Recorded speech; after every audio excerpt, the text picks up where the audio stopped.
ஹரே கிருஷ்ணா. இன்னைக்கு மாக பூர்ணிமா,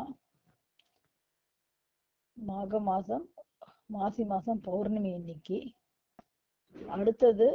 அடுத்த பூர்ணிமா ஃபால்குன் பூர்ணிமா, பங்குனி பூர்ணிமா. அன்னைக்குதான் பகவான் கிருஷ்ணர் சைத்தன்ய மகாபிரபுவா அவதாரம் எடுத்த நாள்.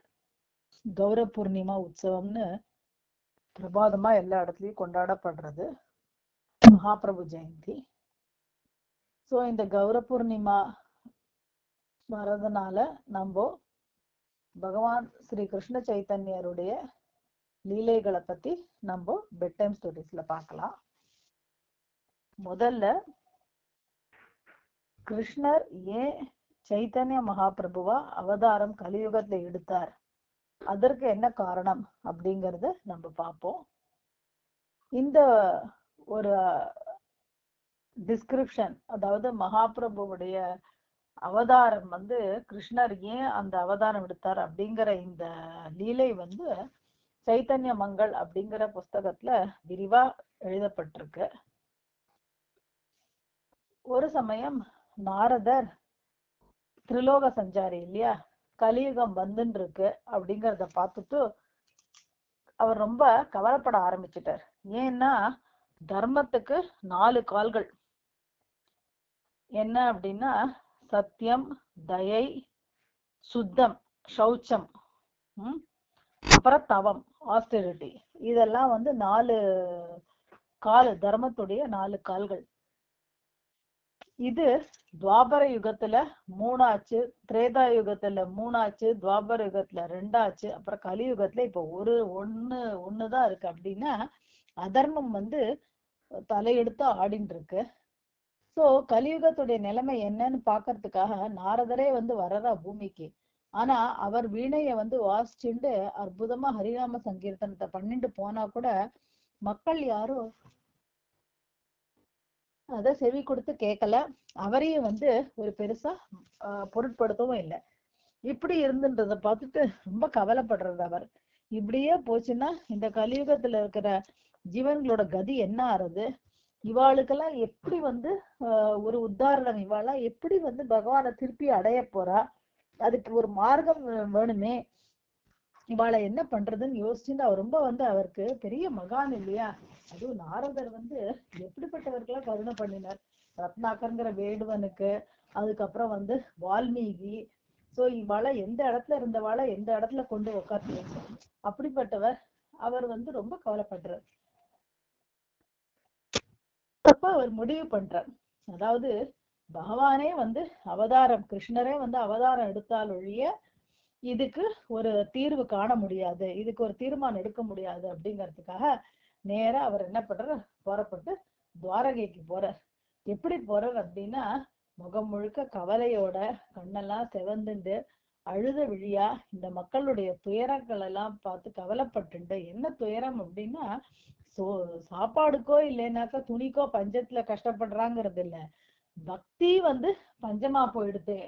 அதாவது இவாளுக்கு எது முக்கியமோ அத பத்தி ஒண்ணுமே தெரியாம இப்படி கஷ்டப்பட்டு இருக்காளே அப்படிங்கறதுனால அத ரொம்ப அவர் வருத்தப்பட்டு அவர் போறாங்க. இப்படி அவர் போற அதே சமயத்துல அங்க துவாரகையில இன்னொரு லீலை நடந்துட்டு இருக்கு. ஒரு சமயம் சத்யபாமாவுடைய பேலஸ்ல இருந்துட்டு அதுக்கப்புறம் கிருஷ்ணர் ருக்மணியுடைய அரண்மனைக்கு போறார்.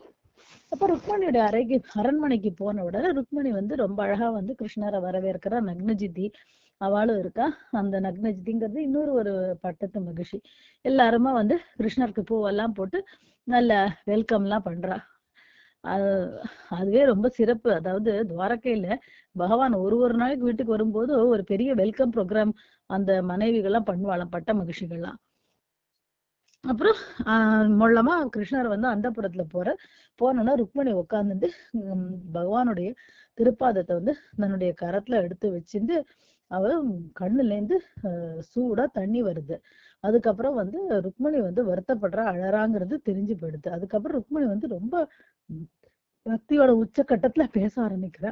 அதாவது நான் ஏதாவது உங்களுக்கு நான் அபராதம் பண்ணிட்டேன்னா என்ன, நான் வந்து உங்களை வந்து ஏதாவது நான் முன்னாடி எல்லாம் ஜோக்கா நான் ஏதாவது பேசியிருந்திருப்பேன். அதெல்லாம் வந்து இன்னும் நீங்க மனசுல வச்சுட்டு இருக்கேளா? நான் என்ன அபராதம் பண்ணேன் அப்படின்னு கிருஷ்ணனுக்கு ஒண்ணுமே புரியல. நம்ம வந்து ஒண்ணுமே சொல்லவே இல்லையா, எதுக்கு இந்த நம்ம ருக்மணி தேவி இப்படி சொல்றா அப்படின்னுட்டு, என்ன ருக்மணி என்ன சொல்ற அப்படின்னு ருக்மணி தேவி சுதாரிச்சுட்டு, இல்ல நீங்க என்னை விட்டு கொஞ்ச நாள் பிரிஞ்சு கொஞ்ச நாள் இல்ல, சில மணி நேரம் அவர் சத்யபாமா அவருடைய அரண்மனைக்கு போயிட்டு வந்தார், அவ்வளவுதான். அந்த பிரிவை என்னால தாங்க முடியல. உங்களுடைய இந்த திருப்பாதத்துல இருக்கிற இந்த லோட்டஸ் ஃபீட்ல இருக்கிற ஒரு அட்ராக்ஷன் என்ன அப்படிங்கிறது உங்களுக்கு தெரியாது, எனக்கு தான் அது தெரியும். அது இல்லை அப்படின்னா அதனால நாங்க அனுபவிக்கிற அந்த விரக வேதனை, அதுலயும் ஒரு பெரிய ஒரு உச்சக்கட்ட ஆனந்தம் இருக்கு. ஏன்னா 24 மணி நேரம் ஒரு ஒரு செகண்ட் வந்து அந்த அந்த ஒரு உங்களுடைய அந்த அன்பு அப்படிங்கிற அந்த அந்த அமிர்தத்தை நாங்க பருகின்னு இருக்கோம் இல்லையா, அது எங்கேயாவது நின்றுபடுத்தினா என்ன ஆகும் அப்படிங்கறதுனால இன்னும் வந்து எங்களுக்கு உங்க உங்க மேல அன்பு ஜாஸ்தியா போயின்னு இருக்கு, அந்த பிரேமை வந்து கூடின்னு இருக்கு. அதுவும் அந்த பிரேமைய வந்து அனுபவிக்கிறது அப்படிங்கிறது அது என்னன்னு உங்களுக்கு சொல்லி புரியாது. ஏன்னா கிருஷ்ணருடைய பிரேமைய வந்து நாங்கெல்லாம் அனுபவிச்சுட்டு இருக்கோம். அந்த பிரேமை என்ன அப்படிங்கிறது எனக்கு தெரியும், அப்புறம் ராதாராணிக்கு தெரியும், அதுக்கப்புறம் வந்து லக்ஷ்மிக்கு கூட தெரியும், பின்ன மத்த விருந்தாவனத்துல இருக்கிற கோபிகைகளுக்கும் தெரியும், அப்புறம் இங்க இருக்கிற பட்ட மகிழ்ச்சிகளுக்கு தெரியும். எங்க எல்லாருக்கும் தெரிஞ்ச அந்த கிருஷ்ண பிரேமைய வந்து அனுபவிச்சா என்னெல்லாம் சந்தோஷம் வரும் அப்படின்னு. ஆனா அது உங்களுக்கு மட்டும் தெரியவே தெரியாது. ஏன் அப்படின்னா, நீங்க எப்படி கிருஷ்ண பிரேமை அனுபவிக்க முடியும்? அதனால உங்க பக்தர்கள் வந்து உங்க சுத்த பக்தர்கள் உங்களுடைய அன்புல என்ன ஆனந்தத்தை அவ அடையறா அப்படிங்கறத உங்களுக்கு அது சொன்னாலும் புரியாது அப்படின்னு கிருஷ்ணர், அடாடா ருக்மிணி, இது ஒரு பெரிய ஒரு விஷயமாச்சே நீ சொல்றது. இதுவரைக்கும் எல்லாமே எனக்கு தெரியும், என்னுடைய கண்ட்ரோல் இருக்கு, எல்லாமே எனக்கு கீழே இருக்கு நான் நினைச்சிட்டு இருக்கேன். எனக்கு தெரியாத ஒரு விஷயம் வந்து இந்த கிருஷ்ண பிரேமியோட ஆனந்தம். இது வந்து நீ சொல்றது வந்து வாஸ்தவம் தான் அப்படின்னு அவர் வந்து கிருஷ்ணர் யோசிச்சுட்டே இருக்கிற சமயத்துல நாரதர் அங்க வர்றார். நாரதர் வரும்போது உடனே ருக்மணி எழுந்து அவருக்கு பாத பூஜைக்கெல்லாம் அரேஞ்ச் பண்றார்.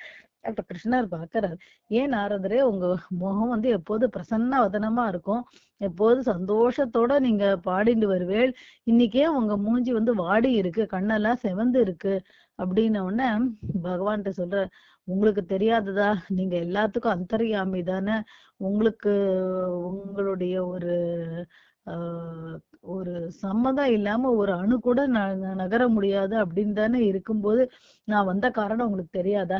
இந்த கலியுகம் வந்து இப்படி வந்துட்டு இருக்கே, சோ இவாளுக்கெல்லாம் வந்து ஒரு விடிமோட்சம் வேணும் அப்படின்னா நீங்க தான் வந்து அவதாரம் எடுக்கணும் அப்படின்னு அவர் சொல்லுவோம். அப்ப வந்து கிருஷ்ணா சொல்றா நாரதர்ட்ட, நாரதா நீ இப்ப வந்தது கரெக்டான டைமு, இப்பதான் ருக்மணி கிட்ட நான் பேசிட்டு இருந்தேன். ருக்மணி சொன்னா இந்த மாதிரி அவளுக்கு ராதாராணிக்கு பின்ன மத்த பட்ட மகிழ்ச்சிகளுக்கெல்லாம் தெரிஞ்ச அந்த கிருஷ்ண பிரேமியோட ஆனந்தம் எனக்கு தெரியாதுன்னு.